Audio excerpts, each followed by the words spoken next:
Friends, இப்போ பாண்டிச்சேரியில் வில்லியனூருங்கிற ஊர் பக்கம் இருக்காங்க. முன்னாடி வீடியோவில் பார்த்துருப்பீங்க, நம்ம இங்கே அன்லோடு பண்ணிட்டு லோடுக்கு வெயிட் பண்ண மாதிரி. எதுவும் லோடு வரலைங்க, அதனால் நைட்டு இங்கேயே நிறுத்தி படுத்துட்டோம். நைட்டு வந்துட்டுங்க ஃபேன் மட்டும் போட்டோம், நைட்டு வண்டி ஸ்டார்ட் பண்ணி விட்டோம். மறுபடியும் காலையில் எழுந்திரிச்சு ஸ்டார்ட் பண்ண செல்ஃப் எடுக்கல. கிட்டத்தட்ட ஒரு 3 வருஷம் ஆச்சுங்க பேட்டரி மாற்றி. இப்போ தான் ஃபஸ்ட் டைம் இந்த கம்ப்ளைண்ட் வருது. பேட்டரி வீக் ஆச்சுன்னு நினைக்கிறேங்க. மறுபடியும் பக்கத்தில் ஒரு டிரான்ஸ்போர்ட் ஆஃபீஸ் இருந்துச்சுங்க, அங்கே போயிட்டு பேட்ரி கடைக்காரன் நம்பர் வாங்கிட்டு வண்டி ஸ்டார்ட் பண்ணி வச்சுங்க. அது பேட்ரி வச்சு ஸ்டார்ட் பண்ணுறதை வந்து இப்போ நான் காட்டுறேன் பாருங்கள்.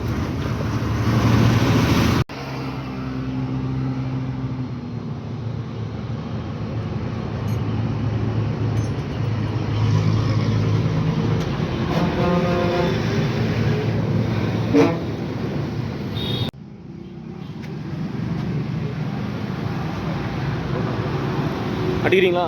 அடிங்க, செல் போய்ங்க.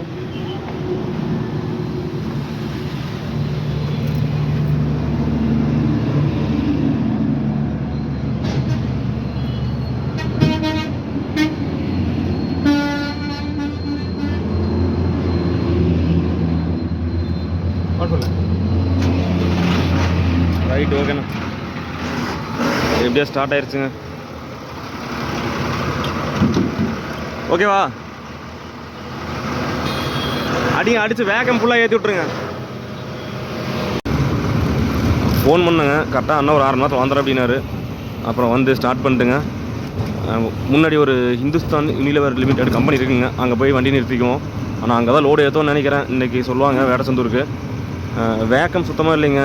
அதனால் வந்து பார்த்தோம்னா நமக்கு ஃபுல்லாக பின்னாடி ரொட்டேஷன் இருக்காதுங்க. இல்லைன்னா கூட ஜாக்கி வச்சு ஒரு பக்கம் மெயின் ஆக்சில் இருக்குல்லங்க, அதில் ஒரு பக்கம் லிஃப்ட் பண்ணி டயரை நல்லா ரொட்டேஷன் பண்ணி செல்ஃப் அடித்தா ஸ்டார்ட் ஆயிரும். ஆனால் இப்போ வேக்கம் சுத்தமாக இறங்கிடுச்சுங்க. அதனால் வீல் சுத்தமும் இல்லை, ஜாம் ஆயிடுச்சு. தள்ளி விட்டு ஸ்டார்ட் பண்ண முடியாதுங்க. அதனால தான் பேட்டரி கடைக்காரனே வர சொல்லியாச்சு. அந்த ஆஃபீஸா? இங்கே பாருங்க, முருகன் கோயில்.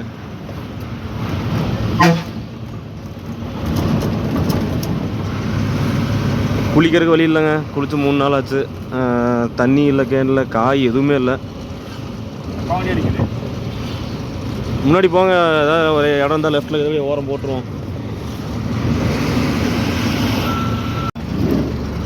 இப்போ லோடு ஏற்ற போகிறோங்க வேடசந்தூருக்கு. ஒரு டன் பேக்குங்க. நம்ம பழைய சேனலில் பார்த்துருப்போம், அதே தான் ஏற்ற போகிறப்ப. நம்ம அண்ணன் தான் வண்டி எடுக்கிறாரு. இப்போ துத்திப்பட்டுங்கிற ஒரு ஊருங்க, அங்கே போய் தான் ஏற்ற போகிறோம். நாங்கள் இது வரைக்கும் நான் போனதில்லை, அண்ணன் போயிருக்காரு. அப்புறம் பார்க்கலாங்க. இங்கேருந்து ஒரு 12 கிலோமீட்டர் போட்டிருக்கு வில்லியனூர்லேருந்து.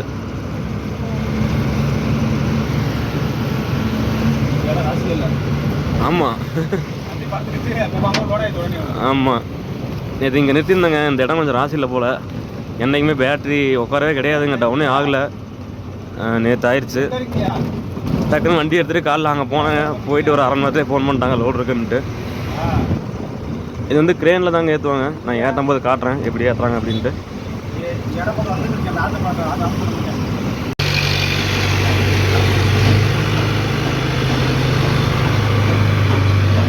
லோடு ஏற்ற ஆரம்பிச்சிட்டாங்க. இப்படி தான் ஏற்றுவாங்க கிரேனில்.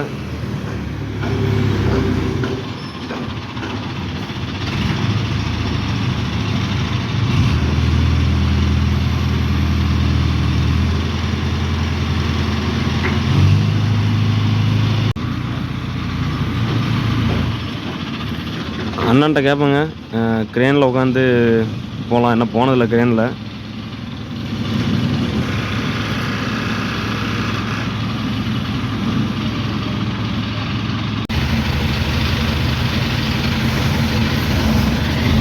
ஏரியாச்சுங்க உள்ள கிரேனில்.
லோடு ஏற்றியாச்சுங்க.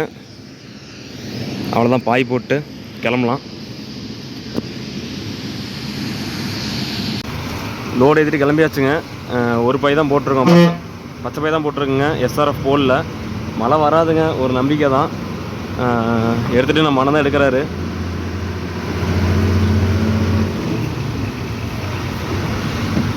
போயிட்டுங்க மறுபடியும் கம்பெனியில் எடையை போட்டு பில் வாங்கிட்டு இன்றைக்கி ஒரு ட்ரிப்புங்க. இங்கேருந்து 300 கிலோமீட்டர் வருங்க வேடசந்தூர். இன்றைக்கி என்ன கிழமை? புதன்கிழமையா? இன்றைக்கி எடுத்தோம்னா ஒரு 3-4 மணிக்கு எடுத்தோம்னா நைட்டு ஒரு 10-11 மணிக்கெலாம் அங்கே போயிடலாங்க ஸ்பாட்டுக்கு. போயிட்டு நாளைக்கு தாங்க இறக்க முடியும், வியாழக்கிழமை தான் இறக்க முடியும்.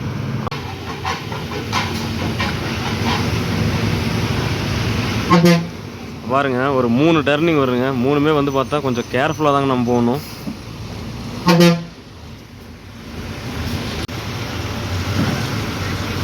இந்த டர்னிங் ஒன்றுங்க,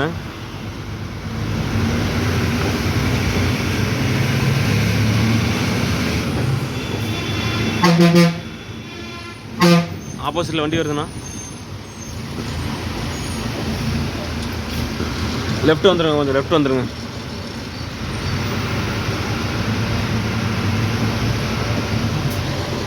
போட்டோம்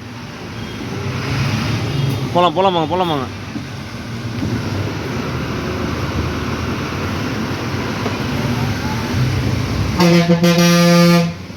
பார்த்தீங்களாங்க லெஃப்டில் டயர் எங்கே வருதுன்ட்டு கரெக்டாக சூறாக கட் பண்ணுங்க.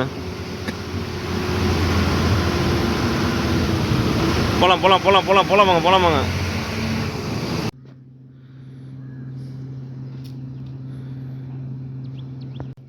வேடச்சந்தூர் வந்தாச்சுங்க, இறக்குற ஸ்பாட்டுக்கு. பாய் மடிச்சிடலாம், இறக்க கூப்பிட்டாங்க. போய் இறக்கிட்டு அதுக்கப்புறம் நம்ம வீட்டுக்கு போயிடுவாங்க. நம்ம அண்ணன் தான் போய் பேப்பர் எழுதிட்டு போவார். பாய் கழட்டியாச்சுங்க. நம்ம போய் கடையில் சாப்பிடலாங்க. இன்றைக்கி சாப்பாடு செய்யலை, ஆனால் பாத்திரம் எதுவுமே இன்னும் விளக்கலாங்க. தண்ணி இல்லாதனால குடிக்கிறதுக்கும் தண்ணி இல்லை. இப்போ தண்ணி கொண்டு வருவாங்க ஆட்டோவில், வந்தோடனே தான் பிடிக்கணும்.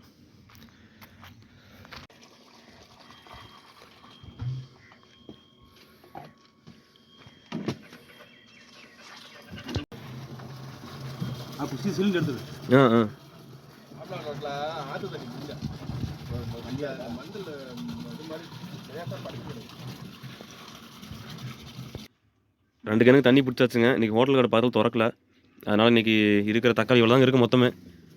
இன்னும் டேமேஜாக இருக்குது, அதனால் தக்காளி சப்ஜி மாதிரி வச்சிடலாங்க. 2 வேளைக்கு வச்சா போதுங்க. நம்ம அண்ணன் வந்து நைட்டு ஹோட்டலில் சாப்பிட்டுக்காரு, நம்ம வீட்டுக்கு போயிடுவோம்.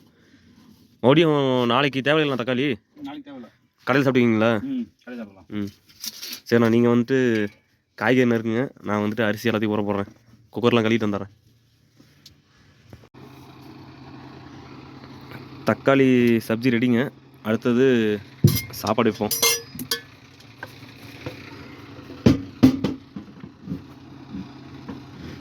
எத்தனை 3 சிலோட போதும்ல? அரிசி ஊற வச்சு 1 மணி ஆச்சு. நான் மாஸ்டர்லாம் 2 பேருமே நம்ம தெரிஞ்சதை வச்சுட்டு போயிட்டுருக்கோம். கொஞ்சம் லைட்டாக வைக்கவா?